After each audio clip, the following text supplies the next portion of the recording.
तर माझ्या solo trip दरम्यान मी कोल्हापुरात होते आणि ठरवलं पन्हाळ्याची सैर करायची। पन्हाळा किल्ल्याला 1200 वर्षांचा इतिहास लाभलेला आहे।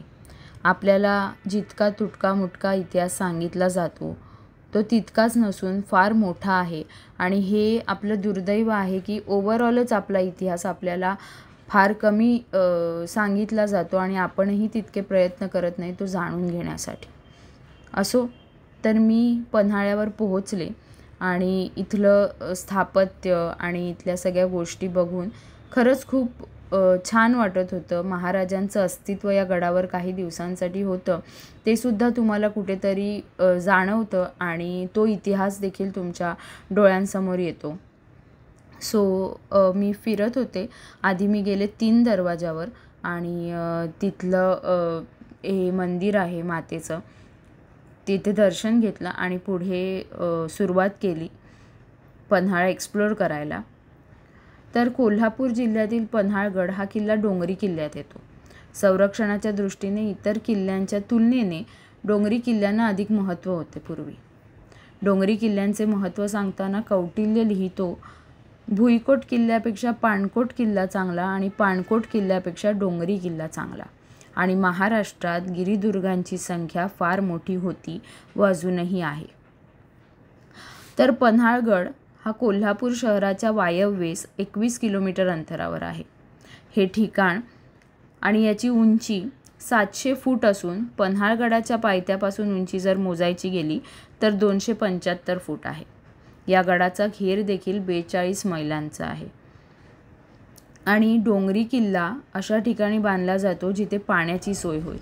त्याच्यामुळे पन्हाळगडावर जर तुम्ही गेलात तर तुम्हाला पाण्याची सोय दिसते।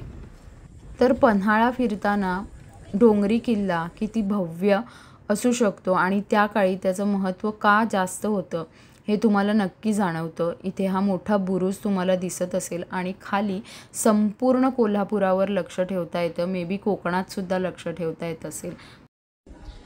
तर मंडळी, मी पन्हाळ्याला आली आहे। आता तुम्ही जे काही फुटेज बघितलं ते शूट केलं।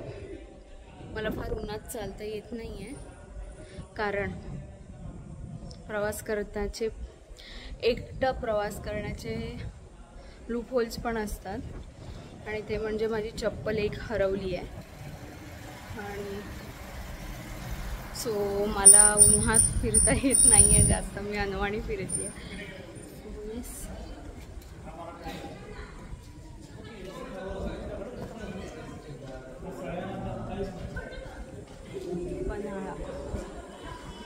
ऐकलत ना काय घडलं ते?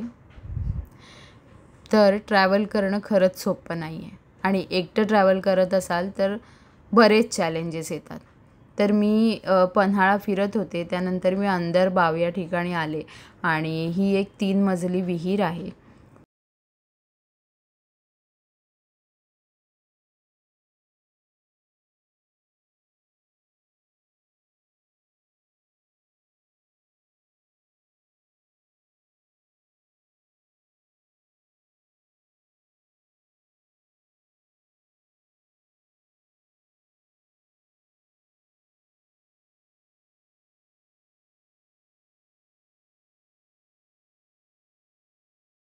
पुढे आपण गेलो धान्य कोठारामध्ये आणि धान्य कोठाराची वास्तू मला असं वाटतं की थोडीशी डेव्हलप केलेली आहे त्यांनी, कारण आतलं जे बांधकाम आहे ते थोडंसं नवीन वाटतं, तितकं जुनं वाटत नाही।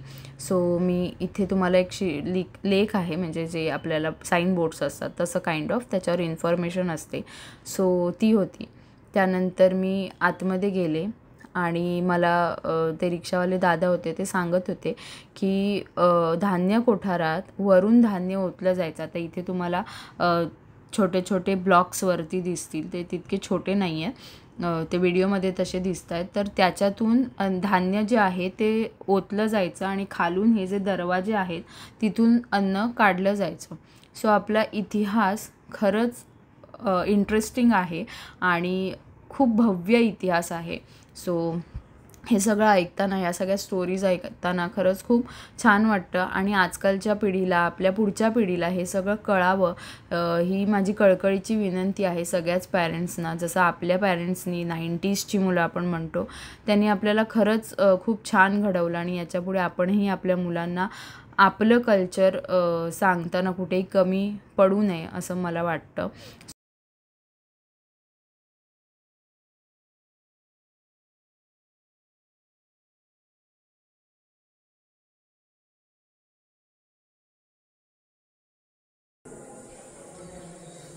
तर मंडळी, धान्याचं कोठार बघितलंय आता आपण. इथे दगडाचं संपूर्ण बांधकाम असल्यामुळे फार थंडगार वाटतंय. फारशी गर्दी नाही आहे, कारण मी जसं म्हटलं तसं ज्योतिबाची जत्रा आहे. तर पन्हाळ्यावर अजूनही वस्ती आहे आणि बरेचसे ऑफिसेस आहेत, डिस्ट्रिक्ट गव्हर्नमेंटचे असतील, स्टेट गव्हर्नमेंटचे असतील. सो इथे ही जी लाईन दिसते तिथे ते ऑफिसेस वगैरे आहेत. सो त्यानंतर पुढे मी गेले सज्जा कोठीमध्ये. तर मार्च 2, 1660ला किल्ल्यात सिद्दी जोहरचा वेढा पडला. छत्रपती शिवाजी महाराज सिद्दी जोहरच्या वेढ्यात अडकून पडले. गुप्तहेरांनी शोधून काढलेल्या मार्गाने ते 600 माणसांसकट पन्हाळ्यावरून विशाळगडाकडे निसटले. बरोबर शिवाकाशीत प्रति शिवाजी व बाजीप्रभू देशपांडे होते. तेव्हा मार्गात शिवाकाशीत याने प्रति शिवाजी महाराज बनून व बाजीप्रभूंनी घोडकिंड थोपवून आपले प्राण स्वराज्यासाठी अर्पण केले. हा इतिहास सतत आपल्या कानावर आतापर्यंत पडलेला आहे आणि पन्हाळा म्हणजे हे दृश्य आपल्याला नक्कीच आठवतं. परत सांगा. हा बाजीप्रभू आहेत ना, इथून विशाळगडला गेले. जोपर्यंत तोफाची सलामी देणार नव्हते तोपर्यंत इथून शिवाजी महाराज जाणार नव्हते. इथून अच्छा, असा विषय. मग इथं मध्ये इथून कसं आहे, आपल्याला तिथं पावसाळ्यात ट्रॅकिंग असते.